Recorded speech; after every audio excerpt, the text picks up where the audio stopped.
Today on Super Soul Sunday. Thank you. Thank you. Good. Joy Harjo is the first Native American to be appointed by the Library of Congress as Poet Laureate of the United States. She is now the nation's official poet. What does that mean for you to be named America's poet? The first thing that came to mind was it honors Native people. Yes. In 1975, while still a college student at the University of New Mexico, Joy published her first book of poems called The Last Song. You changed your major from pre-med to poetry. That's quite a left turn. Yes and no. Yeah. Yes. In 1983, when her poem She Had Some Horses gained acclaim, one critic called it a literary event of importance. Joy has now published 8 celebrated collections of poetry. Her work underscores the hardships endured by her ancestors and the social injustices facing Native Americans still today. Her evocative writing has been described as instructions for the soul. Would you say that is true for you? You are a seer and a mystic? I would say that poets generally are. As a member of the Muskogee Creek Nation, Joy is considered the First Lady of American Indian poetry. She teaches creative writing all over the country, including the University of Colorado, Arizona State, and UCLA.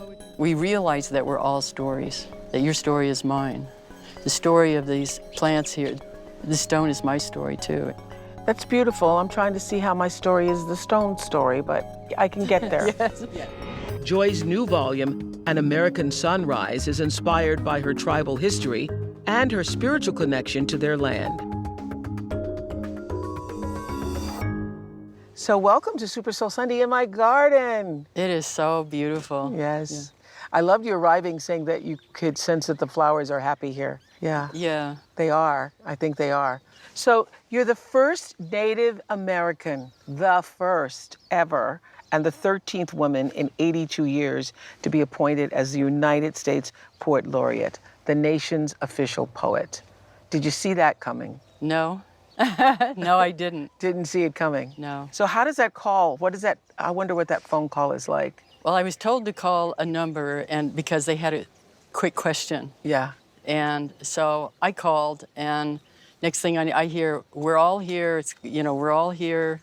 It's us. We got the speakerphone on, and then here's Carla Hayden, the head librarian of the largest library in the world, asking me, we want you to be the 23rd U.S. Poet Laureate. What does that mean for you to be named America's poet? For you to be named America's poet? The first thing that came to mind was it honors Native people. Yes. And my ancestors, and the ancestors that feed the poetry, that feed, that have kept us alive and thriving through all of it. Yes. Reminds me of what you're saying of what my friend Maya Angelou, who you actually met. Yes, I did. Yes. Says in her poem to our grandmothers, where she says, I come as one, but I stand as 10,000. Meaning you're never alone. Anything that obviously happens to you happens because it's been, the road has been paved for you by, thousands of ancestors. Yes. I see that in every poem has several ancestors behind it, just as I think being a teenage mother, and I had children early. Yes, I know. And then a grandmother in my 30s, and now I'm a great-grandmother. And seeing that, I watch not only how we're moving forward, but it's enabled me to understand or see better the ancestral field where you start to see that it's all one large connected field, or like a story matrix, that we're all connected and they're there. You see that nobody dies. You see them coming up through in the eyes of the children. You see all these gifts being passed on, as the history too, which can be difficult to bear. Yes. And how do you see it? History, we're always in conversation with history. Even these plants, are in conversation with history. We all are. In 2012, Joy published her gripping memoir, Crazy Brave. The San Francisco Chronicle described it as gritty, mystical, and reads like a sacred prayer. Joy's childhood in rural Oklahoma was filled with trauma. She adored but also feared her alcoholic father. Later, she says she suffered abuse at the hands of her controlling stepfather, who kicked her out of the house at just 16 years old. So you say, though we have instructions and a map buried in our hearts, when we enter this world, nothing quite prepares us for the abrupt shift to the breathing realm. Do you actually remember your entering? You write in this beautiful memoir, Crazy Brave, about how your mother's music allowed you to enter, and you were called by the music. Do you remember it? I remember I had a rough birth. Yes. Yes. Yes. So it wasn't a real easy birth. I kind of fought for 2 days and they didn't think I would live. So I have that I know that I struggled, but I can't remember. I can remember being an infant, moments of being an infant, and remembering that I struggled with even wanting to stay here.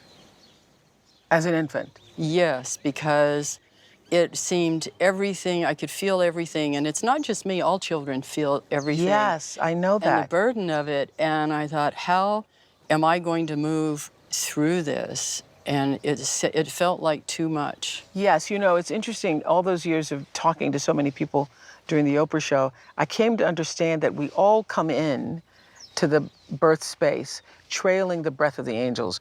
We all come in knowing, and we all come in with that knowing.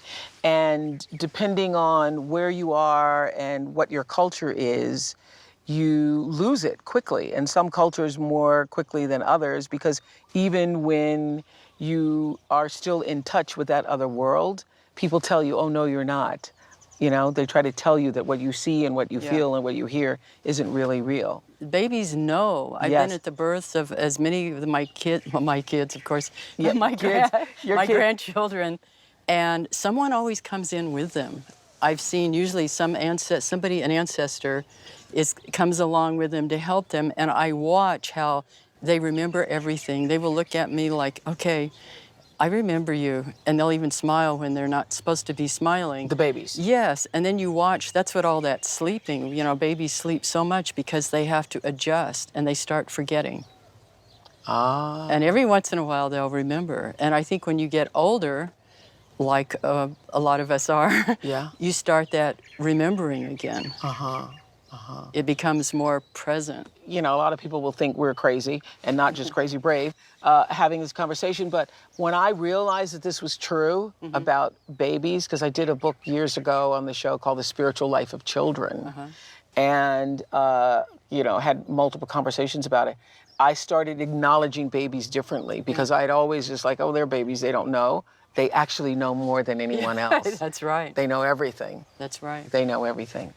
And you were one of those babies who was particularly sensitive, so you could feel and know and be in touch with the knowing at a very early age. Do you remember the first time the knowing actually spoke to you? You call it the knowing in Crazy Brave.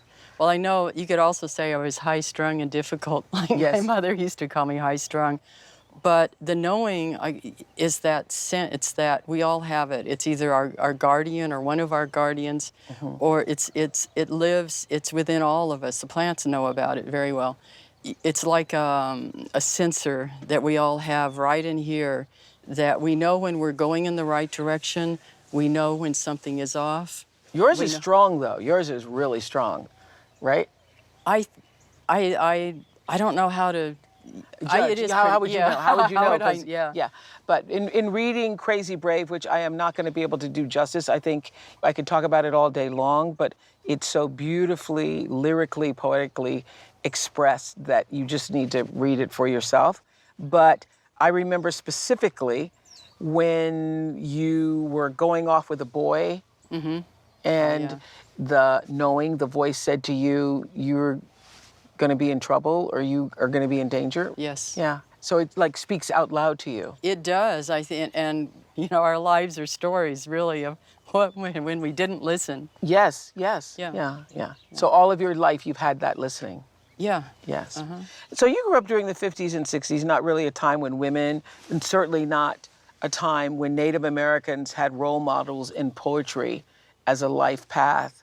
I read you said this about your calling, that it was the spirit of poetry who reached out and found me as I stood there at the doorway between panic and love. When did you know that poetry was your way in? That was a shock, just like being named the U.S. Poet Laureate, because I was into painting and art like my grandmother, my Aunt Lois Harjo, and the idea of speaking in public or even writing my voice down was horrifying. My stepfather stole my journal and started reading passages out, and I decided I would never write. I would not write anything down. But I was a student at the University of New Mexico. We were involved in native rights movements and human rights, and there was women's rights. And at the same time, I realized later I was having a breakdown, but I did not have the luxury of having a breakdown because I had 2 young children, and there would have been no one. I had been banished from my home for speaking the truth. So I had to walk through it. And it was around that time I was listening to, there were all of these multicultural poetry gatherings, and I was listening to poetry of Native, and it was the first time I heard Native poets, and I thought, wow, we can write about our lives, and they can be in poetry. And I loved poetry before that, but it switched to something that was something I admired from a distance to something that was something that I could participate in. And I started writing, and I wrote my way through that because I found in words were like the materials, just like all the different colors of these flowers, and that became my palette instead of paintbrush or color. But what's so interesting is there was this moment when you were 8 years old when you were given the first poetry book. Can you tell us about that? Yes, I wanted books of poetry, and my mother loved poetry, and she wrote song lyrics. But when I was asked what I wanted, I said, I want books. And my mother gave me this golden book of poetry. Louis Untermeyer was one of the editors. And I liked that all the voices were different. Yeah. I love that you wrote, it was singing on paper. Yes. Yes. And so that was your first realization that poetry spoke to you in a way. Yes. Yeah. Coming up,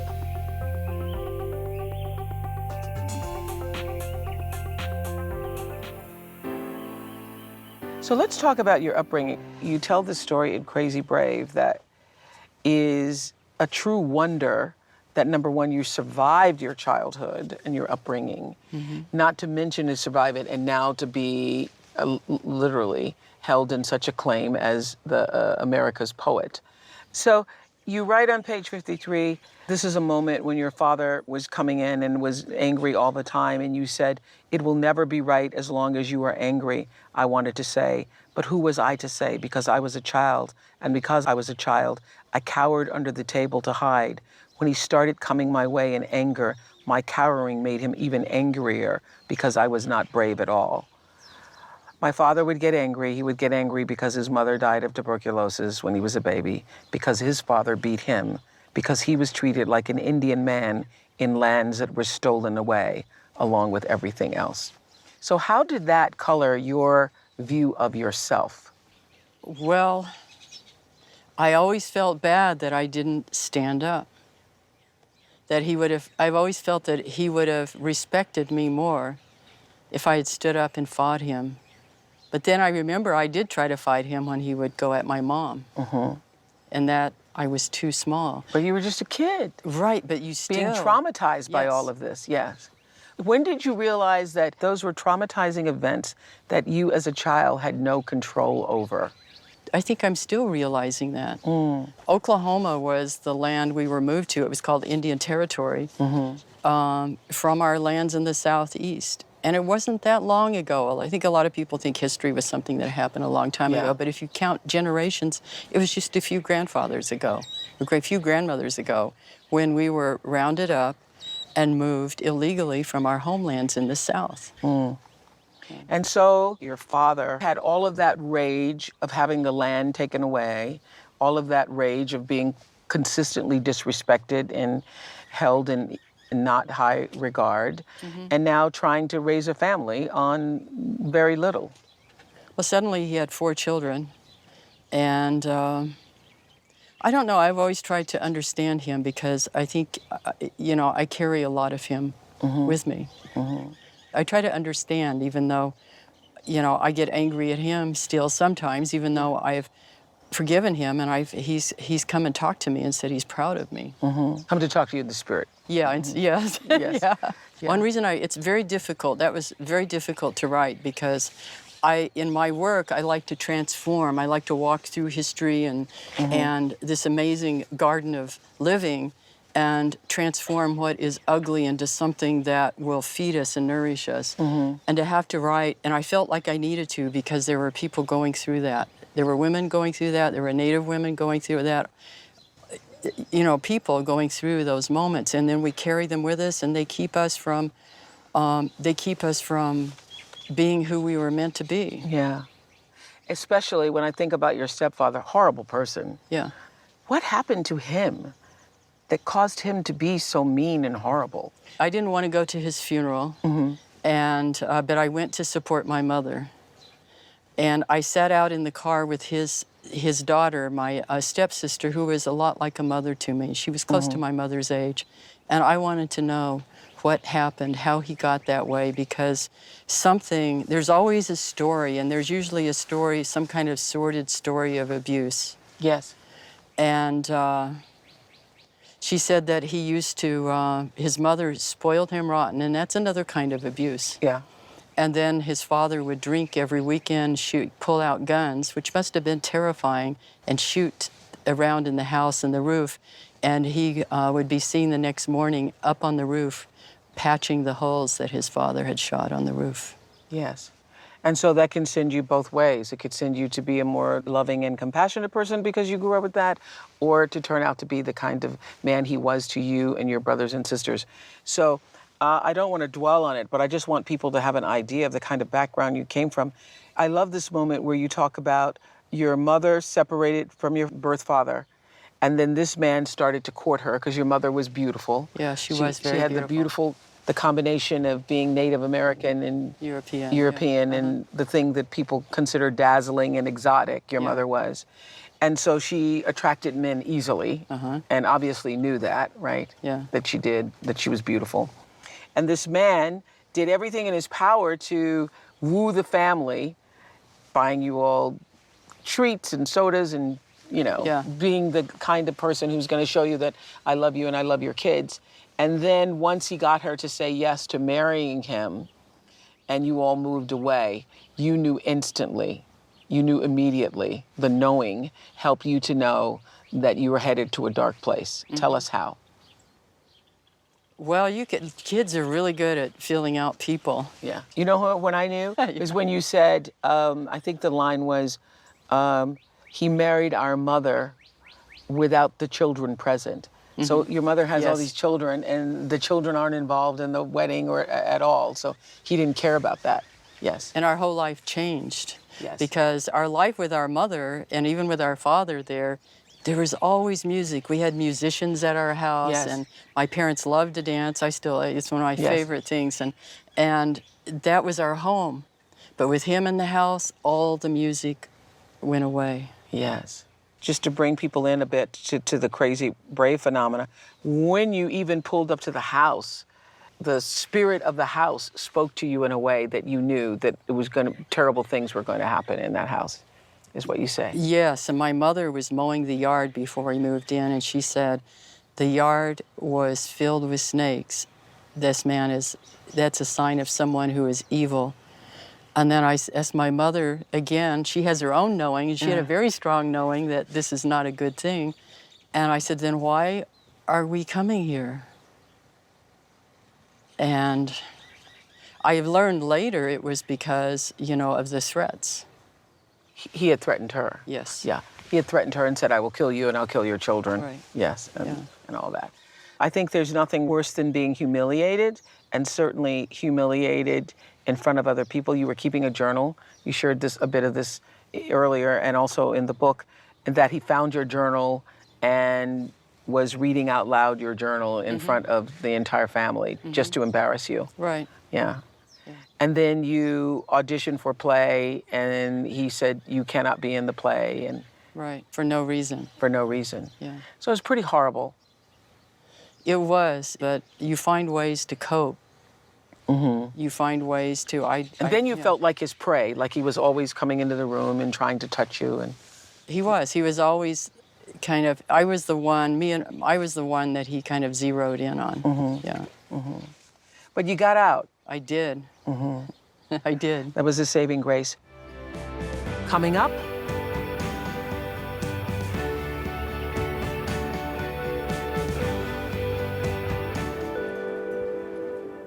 So you were in your early 20s, a single mother of two, working and attending college full-time at the University of New Mexico when you changed your major from pre-med to poetry. That's quite a left turn.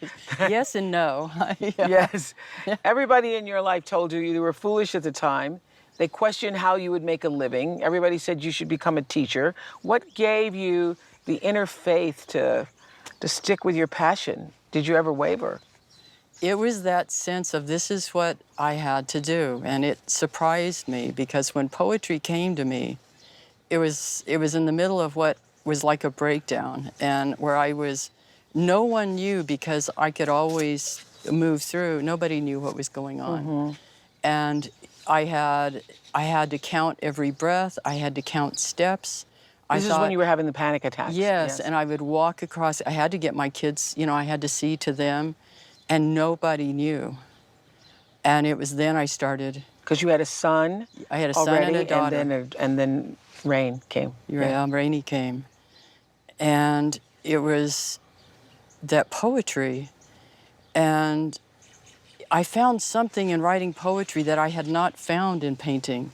There was something compelling, and I don't know exactly what it was because I had no idea I didn't grow up with like a poet down the street or, poets in my, they were people from long ago usually. Yes. But there was something so compelling, and I found that I could write about what was going on with Native women, was what we were going through in these times of fighting for our rights, trying to speak out and say, we are here.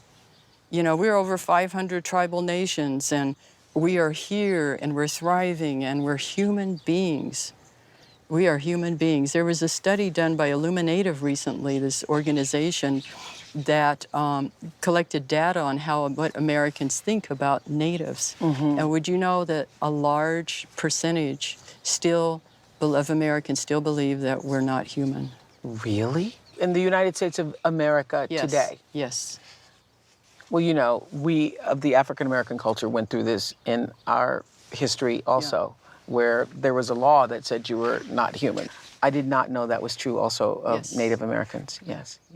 How did you feel recently when Governor Newsom of California made an apology to the Native American people, particularly of California, saying that what happened in the state of California was nothing less than genocide? Well, it's important I applaud him for making that apology. And then what are the next steps? Yeah, what does that actually mean? Yeah. What would you like it to mean? Some kind of, the acknowledgement. What are reparations that you get the whole state, state back, or some kind of acknowledgement? I would ask the California Native people what they would, what it is that they would want. What does that mean? Yeah. So World Literature Today magazine called you a seer and a mystic. How would you describe that? Would you say that is true for you? You are a seer and a mystic? I would say that poets generally are. That it's the path of being a poet.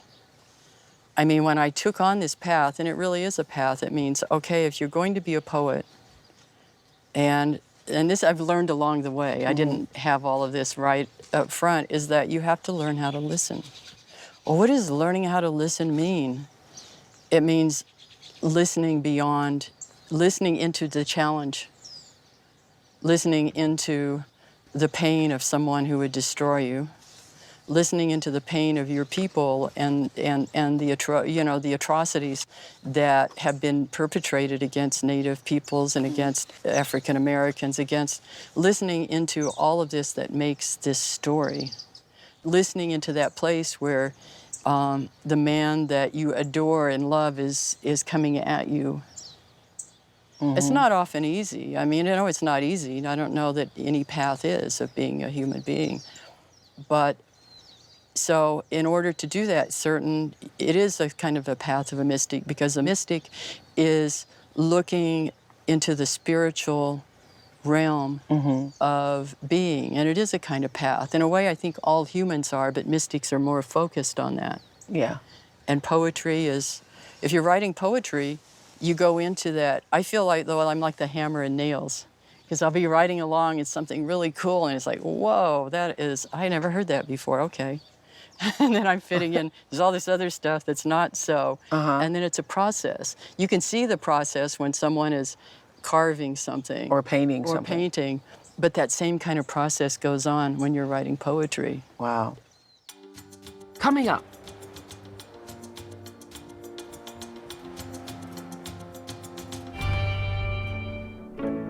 The Librarian of Congress said, your work powerfully connects us to the earth and the spiritual world with direct, inventive lyricism that helps us reimagine who we are. You are connected to the spiritual world. Do you see yourself Yes. as being of connected to the course. spiritual world? Of course, this You is do. the spiritual world. Yeah. Yeah. And we're just having a human experience. That's Yeah. right. Yes, yeah. One thing I know for sure is that, and I talk about this with all of our Super Soul guests, I know for sure that we're all connected. And part of these conversations is to help people to have those realizations for themselves. And you explain that by calling it the story matrix. Can you tell us what that means, the story matrix? One time in a dream, and my dreams are, some of them are just ordinary dreams, and some go to another place, and I travel in them. And in this dream, one of my guardians took me, and we stood at the edge of this realm, looking. And you could see all of this energy. It's like it's all energy. It's like all music, so to speak. It's all energy, and it's moving. You could see all of the stories, too, all of the stories of everyone. You could hear everyone's voices and said, Wow. And the spirit didn't have to say anything. I was just watching. And then you could see that there was a luminosity, even in the midst of the most horrible things. There is a luminosity that connects all of us. It connects everything, so that everyone, even my stepfather, is a luminous being. We get lost. It doesn't mean that I still have a quarrel with him, but I don't want to be attached to him forever. You know, I don't want to be around, but it means sort of stepping back. And then there's also another place. If you step back farther, there's even more. And you step back farther and you start to see that there is no such thing as time, that really we're all stories. That ultimately, that's what I've come to believe after this and other times where I've seen this, is that there's not a sequential hierarchy of reincarnation. Rather, in a way, we realize that we're all stories. That your story is mine. The story of these plants here, this is my story too. The stone, the stone is my story too. And so it's, in a way, I think, and I could be wrong, this is just what is that we become all stories, and that's when we realize, we remember who we are. That's beautiful. I'm trying to see how my story is the stone story, but I can get there. I can get there. The stones are a little more slowed down to our way of moving.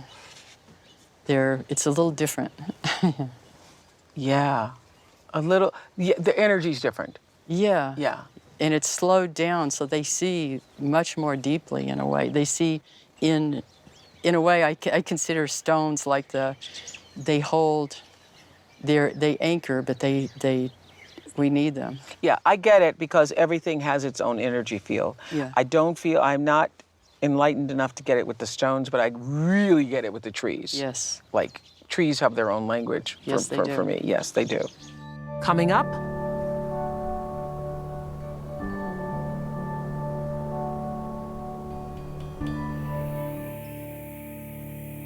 So in American Sunrise, you write that your grandfather was driven from his land near what is now Dadeville, Alabama. He never returned, but you did. And you write, I returned to see what I would find in these lands we were forced to leave behind. You also wrote a poem about that experience, which spans over 16 pages in the book. Could you read the first stanza to us? Yes, I can. Yeah. This poem is called Exile of Memory. Memory. Thank you. And the poem came from, we returned, my husband, who's also my tribe, the Muskogee Creek people, and we returned to the Southeast for a job, but we wanted to be there to go around to the homelands and to see what had happened. And I was standing there, we were thinking about leaving, and I said, I asked the trees, I said, what did I learn here? And this whole book came. Do not return, we were warned by one who knows things. You will only upset the dead. They will emerge from the spiral of little houses lined up in the furrows of marrow and walk the land. There will be no place in memory for what they see. The highways, the houses, the stores of interlopers perched over the blood fields where the dead last stood. And then what? You with your words in the enemy's language. Do you know how to make a peaceful road through human memory? And what of angry ghosts of history? Then what? Then what? And so it just came to you. This just came to you. Yes. Yeah. And the process is what? It's like what? Does it all come at one time? No. No. I used to think that I had to write a poem all at once in one sitting, so I would sit there all day until I got it pretty close. But it's different. And this poem I revised, this book I have revised more than any other. I have gone back, and maybe in a way it's like coming into contact with history because the poems connect me with that love. Yeah, I get it. Yeah. So last year, the CDC reported that American Indians as well as Alaskan Natives have the highest rates of suicide of any racial or ethnic group in the United States. And according to U.S. Census, nearly 30% of Native Americans live in poverty. You once said that my poems are about confronting the kind of society that would diminish Native people, disappear us from the story of this country. Do you find that too is a part of your calling? Of course it is. Of course it is. You know, I was thinking about, people ask, well, what am I going to do in this position? Well, what can poetry do? And poetry gives us a way to speak. It gives us a way to at least express our thoughts so we can find pathways to healing. And healing is not always a pretty thing. No. You have to go through the wound. You have to, sometimes you got to go back several times. And, you know, the suicide, that's, you know, missing and murdered women. Epidemic. You know, where there's even, the way the laws are now that, you know, non-natives can go, and this happens a lot in our community, they will come onto the community and rape and abuse our young Native women, and then they can't be prosecuted because they're non-natives. We cannot prosecute them. To this day. To this day. And so all my poetry was born out of a sense of trying to be helpful in the way that I know how. I have words. Sometimes I have words, music's in the words, sometimes I have music. But that is the way that I can come to helping, to help change or to help, you know, any young person, you know, the suicide rate in the whole country is epidemic because we don't feel connected. They feel, even though the internet supposedly connects you with everything, it does not. It does not connect you with your soul. And poems speak to the heart. They go to the soul or the gut or the heart of it. Right. And poetry can be there. It's often a poem, you know, a poem that will lead us, you know, out of despair. Because we go to poetry when there's a birth, when there's death, marriage, when we're falling in love, when we're falling out of love, when we want to praise this, you know, out of gratitude for these beautiful gifts that we've been given on this journey. Or we want to not praise, you know, that's also part of the story. Yeah. I use it to calm myself, actually. Yeah, I find it as a regulating, calming mechanism. Yeah. It is like music to the soul. So it must be especially harrowing for you to witness what still goes on in your community, and also to look at what's happening to children and families at the American border with Mexico. That's one of the biggest crimes. It is. And we have to do something about it because, you know, we're all being held accountable. You say the country, our country, is in great need of deep healing, and I agree. The Washington Post described your poetry as medicine for the whole nation. And you were just saying it can be a healing force. You told the New York Times that we're at a very crucial time in American history and in planetary history. Poetry is a way to bridge, to make bridges from one country to another, one person to another, one time to another. How do we heal as a nation, as a planet? Well, that's a big... I know it's big. You're not, that is a huge question. It's about listening. I mean, because if we listen, then we can hear all of that vibration, that movement between, in the luminosity between everyone. If we knew that we were connected, there would not be the divisiveness in the nation. If we understood the way those Muskogee Creek and Native elders had taught us that we are all part of each other, that everyone is related, and that all the children are our children. Yeah, you would know that those are your children. You're doing that to your children. Those are our relatives. That's right. There is no border. Yeah. Yeah, I get it. There's another poem in American Songwriters, Singing Everything. I love this line from it. You write, "You must be friends with silence to hear." That's why I love being here in Maui, because it's so still sometimes that you can hear your own heart beating. But this whole fundamental idea of you must be friends with silence to hear. Tell us what you mean by that. That line has been years and years in coming because poetry has been a really big teacher, because my mind is I have a mind that is constantly analyzing and working. And I know it doesn't look that way, but it is always going. And I've had to learn how to stop and listen. And that can be the hardest thing, especially in a time when you feel there's so much to do in this world. There's so much, and there's family, and there's, I feel, young families out there, people trying to make a living and dealing with just basics, and we're not given time to listen. I mean, everybody's got earbuds in, we've got our cell phones. If we stop and listen, then we're gonna realize, maybe that's you realize what we're in. If you had a formula for the healing of America, it would be? If I had a formula, that might take me a little while. Yeah. Well, the first thing would be just to stop. Everyone, if we could just stop and listen. No argument, no political speech allowed. Only the sounds of these beautiful birds, you feel the winds coming up. They also like to be acknowledged.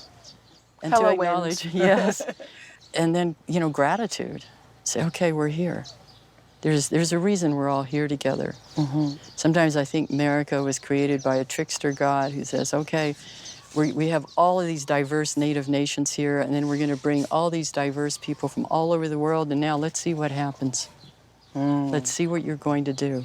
But if we were to stop and listen, and then, okay, and then move with intention towards being kind, and caring, and then dealing with, okay, there's pain here. Well, why don't we sit at the table and talk with each other and enjoy food? We all like each other's food, and the kids can all play together out back.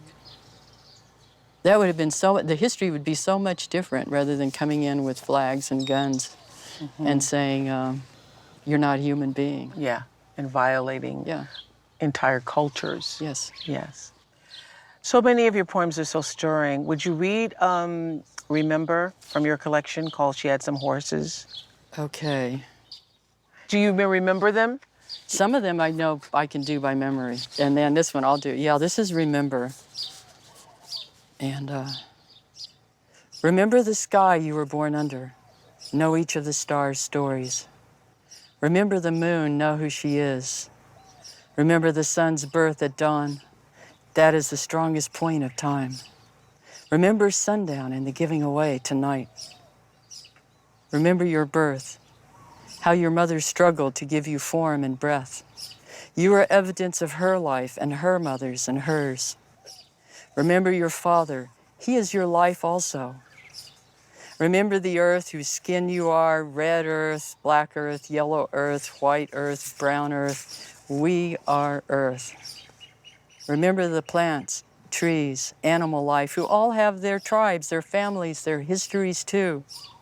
Talk to them. Listen to them. They are alive poems. Remember the wind. Remember her voice. She knows the origin of this universe. Remember you are all people and all people are you. Remember that you are this universe and this universe is you. Remember that all is in motion, is growing, is you. Remember language comes from this. Remember the dance that language is. Remember. Thank you, Joy Harjo. Thank you. Thank you. Thank you. I really, really, really love that.